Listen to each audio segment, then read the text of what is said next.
So ito na mga kaibigan, ang ganda ng update natin bagong makakatandem na point guard ni Kai Sotto dito sa Japan B-League sa kanyang bagong kupunan na Koshigaya Alpas, kasing galing po ni Yuki Kawamura. And bago natin yan ipagpatuloy mga kaibigan ko, pa-like and subscribe po muna and pahit po ng notification bell, napaka-importante po nyan. Maraming salamat po. At dahil nga po kumpirmado na mga kaibigan ang bagong kupunan ni Kai Sotto dito sa Japan B-League, no, ito yung sinasabi na karaan ni Mr. Homer Simpson na multiple offer kay Kai Sotto, at ito ay mas malaki pa ang offer na two-way contract dito sa NBA dito sa Japan B-League sa kanyang bagong kupunan mga kaibigan. Paano ko nasabi mga kaibigan? Ngayon po kasi useless din naman, no, yung hinihintay natin na offer kay Kai Sotto dito sa NBA kung ibabangko lang si Kai tapos hindi naman din kalakihan ng offer. Mas malaki po ang offer ngayon ni Kai Sotto dito sa kanyang bagong kupunan.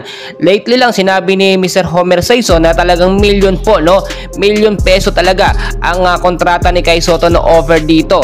Dito nga po napili nila sa Koshigaya Alpas, which is eto mga kaibigan ng magandang balita. Kulang po kasi sa big man etong kupunan niya na bago na Koshigaya, no, at kinakailangan yung appearance ng ating pambato na si Kai Sotto. Ayon din po sa report ng spin.ph, magandang mapunta si Kai Sotto dito dahil hindi ganun kalakas yung kupunan at mas magagamit si Kai Sotto sa bago niyang makakatandem. Sino nga po ba yung bagong player o bagong point guard para sa mukha ni Kai Sotto ng kanyang makakatandem? Ang tinutukoy ko po dito ay kasing galing din ni Yuki Kawamura na si Shun Matsuyama. Si Shun Matsuyama mga kaibigan, 5'9 po yung height mga kaibigan, which is nag-average po siya sa regular season, no, ng 13 points, 2 rebounds, 4 assists, 1 steal at wala pong block. Kung makikita nyo, parang same lang din ang performance at kakayahan nitong si Yuki Kawamura, no, halos magsintang ka din po. Pero syempre iba yung tandem ng magkasama si Yuki at si Kai Sotto kaysa dito sa bago na si Shun